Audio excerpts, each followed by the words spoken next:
What's up, everybody? Welcome back to another deck profile here on TCGU University for the card game UniVersus. My name's Tam, and today we're going to be talking about James's The Dark One deck from the most recent Grim Fairy Tales DLC. If you like this deck, after you watch the profile, make sure you go and check out the deck in action in the DLC and more Campus Championships, which will be out on a playlist here on the channel. So, with that, let's jump into the deck profile. So, the Dark One, what does he do? So let's talk about the elevator pitch for this deck. The way this deck works, it is very much a fast, aggressive, high-risk, high-reward kind of deck. It plays a lot of really bad checks. For my new kids, checks is the numbers in the bottom corner, difficulty is the number in the top corner. And because of all those bad checks, it's got some really strong, powerful abilities, but if it checks bad, it might just lose the game for it. So, in addition to that, it wants to do a lot of minor ping damage by every time that you commit your character, you respond. The Dark One loses one, you lose one, so it's pretty much guaranteed damage because your vitality doesn't matter until it gets to 0, which having 32 life seems pretty easy to do. So, let's talk about the attacks. So, the main attack that we play in this deck is Technical Sphere because the deck just runs 4 extra copies of whatever other attack is in the deck. and so, Technical Sphere just copies all the abilities on it. And the way that the Dark One works is he removes a card with a 2-check. You can't see that. 2-check. Removes it from the game, and then he readies himself. So, he constantly has a resource that he gets to tap and commit and constantly burn for one. And so, because of the removing on the character's face, we can easily just copy some stuff and make our attacks nutty, like the attack that I just used as a demonstration. It's his own attack, Hellfire Impalement. This card by itself is worth buying the DLC, just for 4 of this card, especially if you like to play real fast, real loose. It's a 5 mid for 7. It's a 2, which is super important for the Dark One.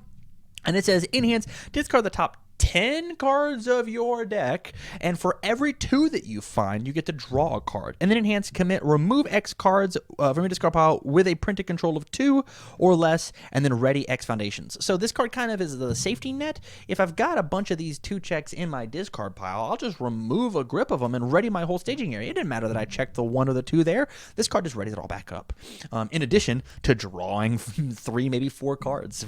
Super, super strong. It says 5 mid for 7. It just kills people. This card just kills people, and we get to play 8 of it. So, moving on.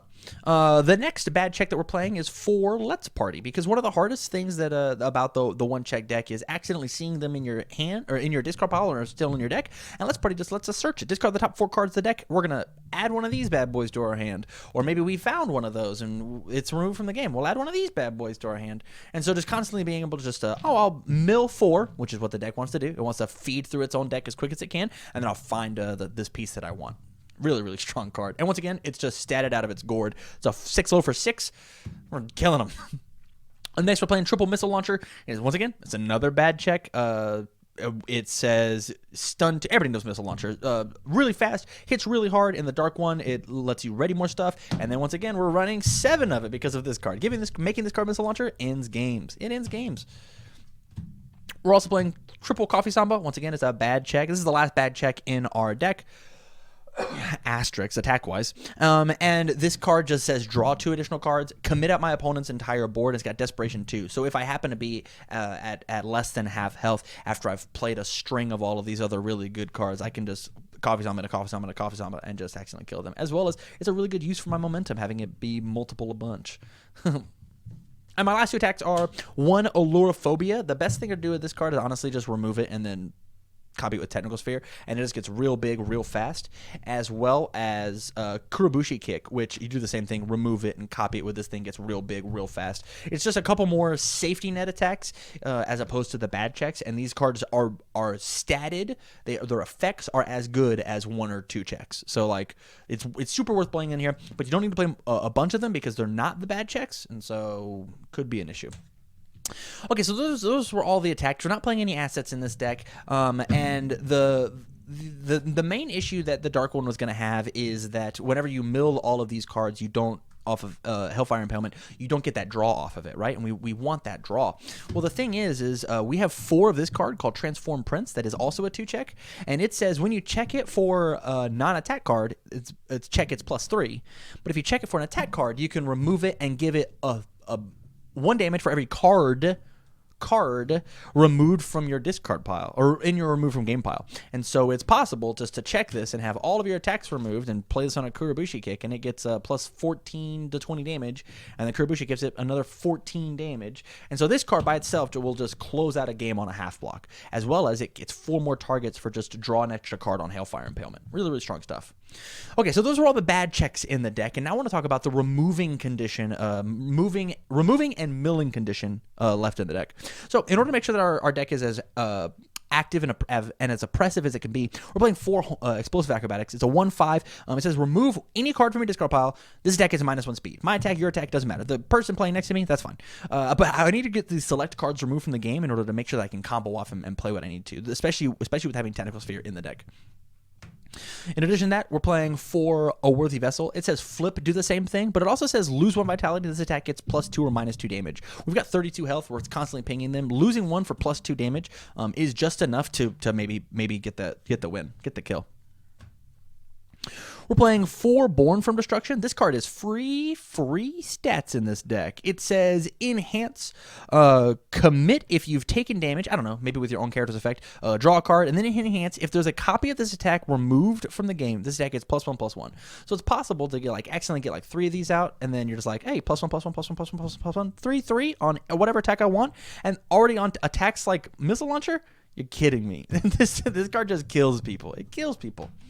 And then my very last one, we've got 4 Soul of the Sword. This card says mill 3, give your attack +1 damage, and then response flip after an attack is blocked. If there's a copy of that card in the remove from game pile, draw 1 card. And so maybe you have to dig a little deeper in order to make a block happen. We can block if something gets blocked. I'll push a little further. So those are all the obvious mill ones. The other mill cards are a little more supportive. These say mill 2 for +1 speed. It might just be enough to close out the game, especially on every single attack. And this one says mill 3 after you play it, build it down. And so having a bunch of bad checks in the deck, Breaker can really hurt this deck. Folktale Storyteller eats out that Breaker and then builds down, mills your deck in order to make sure that your combos work. We're playing 3 Wishing War. This says mill 3, discard 1 of your opponent's momentum. Mill 3 is not a cost in our deck because we want all our stuff in our discard pile so that we can ready stuff up with the Dark One as well as mill out with Hellfire Impalement. Next, we've got double Hellward Bound. So this card's really neat, really technical, because either it is flip, discard 1 attack from my card pool, so I can use more removal stuff, or enhance remove. My attack gets 3 speed and 6 damage, only playable if I have 10 cards in my remove from game pile, and I have no cards in my discard pile. So the reason this card is so neat in this deck is because of all of these big, huge mill cards, the cards that say put cards into my discard pile, as well as all the cards that remove from my discard pile. Hellgate Impalement says that I mill 10 by itself, and if I can selectively get rid of the attacks, this just says this is now really big. I've got 2 of them. I'll just pop them both. They're both live. Here's +6, +12. Boom, got there. On the extra removal stuff, we've got double Marshall Banana. This says enhance commit +5 damage. It'll always be live, probably by turn 2, by my opponent's turn 2, because of how much we're removing with the Dark One as well as all of his other support. We've got double I Feel Violent, enhance flip. This deck gets +4 speed. It's really good. And then my last card is 4 of the Azure Nightmare. It's a 1/6. That 6 is super important, especially as we're trying to play bigger, crazier attack strings. As we push through our opponent's defenses, discard 1 of our amazing cards. I drew 5 off of Hellgate Impalement. I'll discard 1 of those bad gray cards in order to ready this back up and keep swinging on you. Very strong stuff. Super good. So that was James's The Dark One deck from the new Grim Fairy Tale DLC. If you liked the deck, make sure that you go and let him know down in the comments down below. What did you like? What did you not like? Leave him suggestions for the deck down there. If you did like the deck and you want to see it in action, make sure you go out to the DLC and more Campus Championships and check out the deck in action. And if you want to have a real conversation with James or anybody here at TCGU, make sure you go out to patreon.com/TCGUniversity, sub at least the $1 level, and you'll get access to our Discord where we're going to have a big, long, in-depth conversation with you. So, from all of us here at TCGU, thank you very much for watching, and stay learned.